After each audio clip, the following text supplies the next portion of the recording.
Hello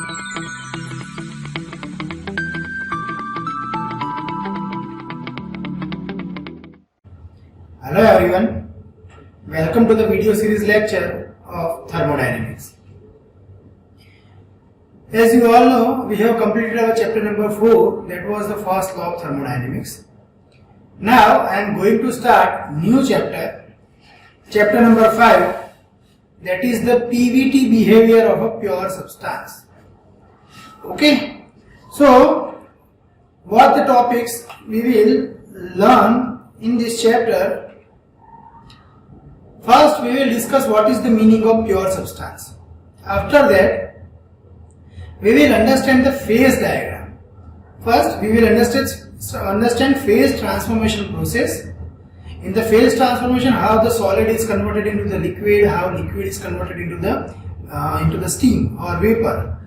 That we have to understand first. After that, based on that understanding, we will draw PV diagram, TB diagram, TP diagram, PT diagram, etc. After that, we will learn some important definitions which are related to this phase diagram, like critical point. What is the meaning of critical point? Saturation point. Okay, saturated steam, saturated water. What is the meaning of this? That all we have to understand here. Next, we will learn about how to read steam table.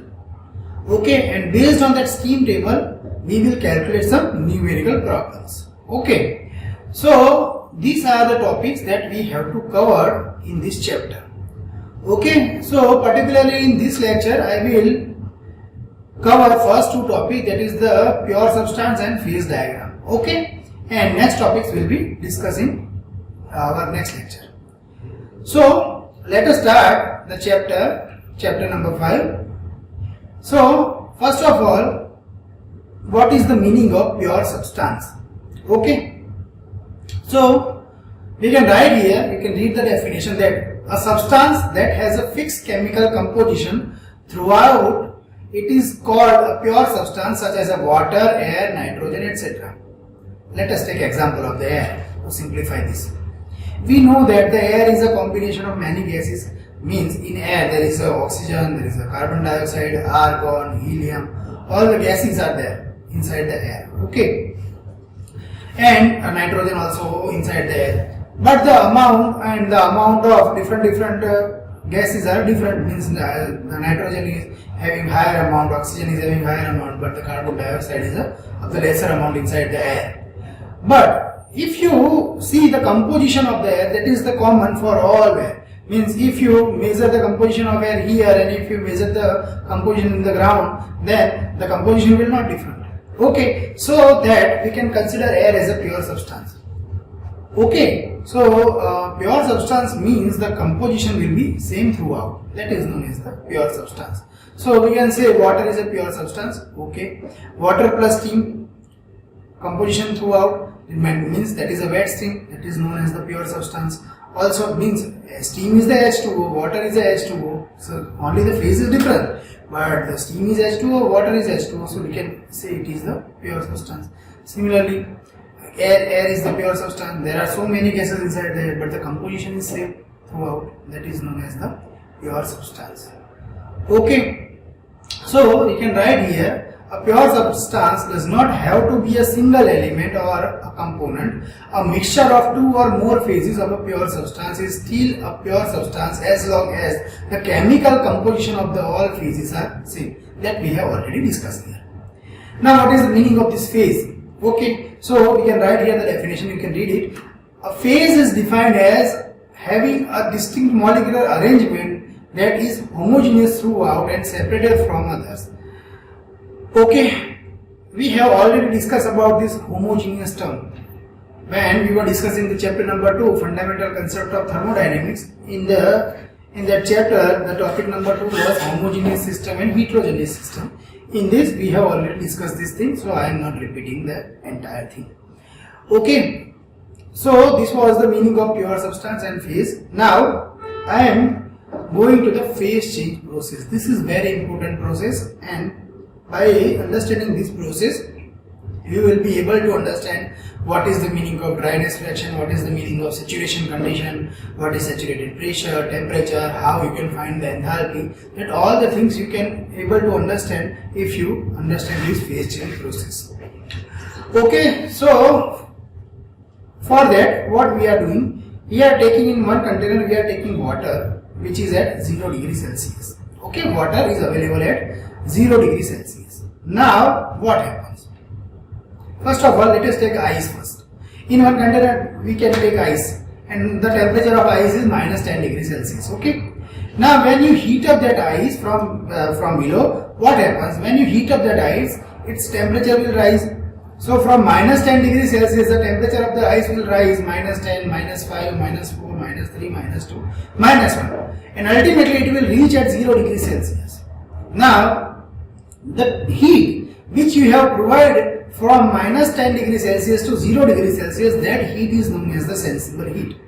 And we all know that the heat which is required to change the temperature, that is known as the sensible heat. So here what we have done, we have provided sensible heat. After that, at 0 degrees Celsius, what happened? Minus 10 to 0 degrees Celsius, that was the sensible heat we have provided to the water, to the ice. Okay. Now at 0 degrees Celsius, there was ice. Let us take for 1 kilogram of ice. So 1 kilogram of ice, there was 0 degrees Celsius, 1 kilogram of ice is present. Now at 0 degrees Celsius, we are providing in some heat. When you provide heat at 0 degrees Celsius to the ice, it will gradually convert it into the water. And that heat is known as the latent heat. So you have to know the meaning of simple sensible heat and latent heat. At 0 degrees Celsius, you are going to provide some heat. That heat is known as the latent heat. So the temperature will remain constant, but the phase will be changed. Okay, so the solid is converted into the liquid, means the ice will be converted into the water at 0 degrees Celsius. That is known as the phase change. Okay. But in generally thermodynamics, we are dealing with the liquid and vapor. So here I have shown the diagram for conversion of liquid into the vapor. So similarly, what happens? Now we have 0 degrees Celsius water. Okay, and we are going to heat up that water. When you are heat up the water, what happens? Gradually, water having some specific volume. Here you can see. Let me take one highlighter so you can understand it. So this is highlighter. Here you can see we have water at 0 degrees Celsius. Now what we are doing, we are going to heat up that water. When you heat up that water, initial volume is V0. Okay. Now when we are going to heat up that water, what happens? The specific volume of the water will increase. So from 0 degrees Celsius, when the water is reached at the 10 degrees Celsius, 20 degrees Celsius, gradually when the temperature is rise, the specific volume of water is slightly rise. So we can write that is the specific volume of water, that is known as VF. So you have to remember all these terms. VF means the volume of fluid, or we can say that the volume of the water or volume of the liquid. Done? Now, and at that time the temperature, something temperature will be attained, that is known as the saturation temperature, TS. Now what is the saturation temperature? Initially we have water at 0 degrees Celsius. We are going to heat up that water, 10 degrees Celsius, 20 degrees Celsius, 30, 40, 50, 60. Ultimately at 1 atmospheric pressure, what happens? The water will attain 100 degrees Celsius value. And we know that when the water is at 100 degrees Celsius value, it will gradually convert it into the steam. So that 100 degrees Celsius temperature is known as the saturation temperature. Here you have to understand this. There was 0 degrees Celsius where the phase change was possible. It is also known as the saturation condition. At 100 degrees Celsius, phase change will occur from liquid to vapor. So that is also known as the saturation condition. And that temperature at saturation condition is known as the saturation temperature. Okay. So hope you get clear idea about the saturation. What is the meaning of saturation temperature? The temperature at which the water will start forming into the steam. That is known as the saturation condition. Saturation temperature. Now at the saturation temperature, the volume we have, that is known as the VF. So you have to remember two things.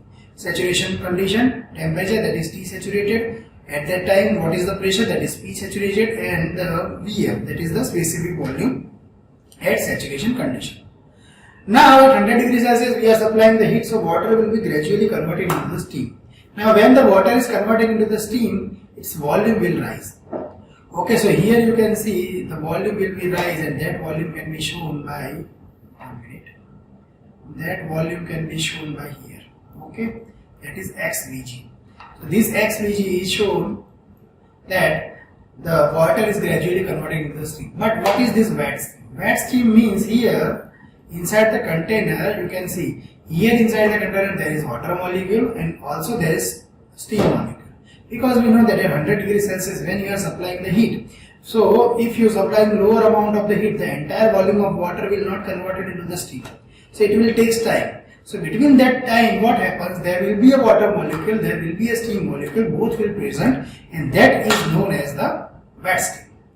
Okay, so that is known as the wet steam. When there is a wet steam, there is a water molecule present inside the container. Also, there will be a steam molecule present, and the volume that is known as the XVG. What is this X? X is known as the dryness fraction. What is the meaning of dryness fraction? That we will discuss in our next lecture. But just for this time, you have to remember that X means dryness fraction. Okay. After that, what happens? You are continuously supplying the heat, After certain times, what happens? 100% water will be converted into the 100% steam. Okay. 100% water will convert into the 100% steam. So ultimately, all the water will be converted into the steam, so we will get dry steam. Okay, so remember this thing. At 100 degrees Celsius, there was 100% water. Now we are supplying the latent heat. So what happens? Gradually, the water will be converted into the steam. Let us take, for example, 1 kilogram of water at 100 degrees Celsius. Now, when you put some heat into the 1 kilogram of water, 100 gram, 200 gram, 300 gram, 400 gram of water, gradually converted into the steam. Then, after a certain time, what happened? This 1 kilogram of water will be converted into 1 kilogram of steam. That 100% conversion at that state, we can say that now we have dry steam. Okay, so here you have to understand what is the meaning of this dry steam. Dry steam means now in the steam there is no water particle. In the wet steam, that was a mixture of the water particle and the steam. But in dry steam, there is no water particle, so we will get 100% steam. And at that time, the volume of the steam can be denoted by the Vg. Okay, so now we understand three things. First, Vf. Vf means 100% liquid, that is the volume of the fluid or volume of the liquid. XVg, that is the volume of the wet steam, and Vg, only Vg, that is the volume of the dry steam. Okay. Now after that, what happens? At 100 degrees Celsius, we are again supplying the heat to the water, to the steam. Again, we are continuously supplying the heat to the steam. So ultimately, what you will get? Ultimately, this steam, dry steam, will be converted into the superheated steam. Why? Because you are continuously supplying the heat to the steam. So already that was 100 degrees Celsius dry steam. Now if you are supplying the heat to the 100 degrees Celsius dry steam, then ultimately its temperature will rise from 100 to 110 or 120, 130. So continuously its temperature will rise and it will convert it into the superheated condition. So we can say that steam is known as the superheated steam. Okay, done. So this is what all about the phase change process. So initially there was a solid minus 10 degrees Celsius ice. We are going to supply the heat, sensible heat. So ultimately it is converted into the water at 0 degrees Celsius. After that we are supplying continuous heat, so the water will reach at the 100 degrees Celsius. At 100 degrees Celsius, phase change process will start. And when the phase change process will start, it will convert into the wet steam. After wet steam, it will convert into dry steam. And finally, continuously by supplying heat, dry steam will convert it into the superheated steam. So this is the basic phase change process, or we can say that it is a steam formation process.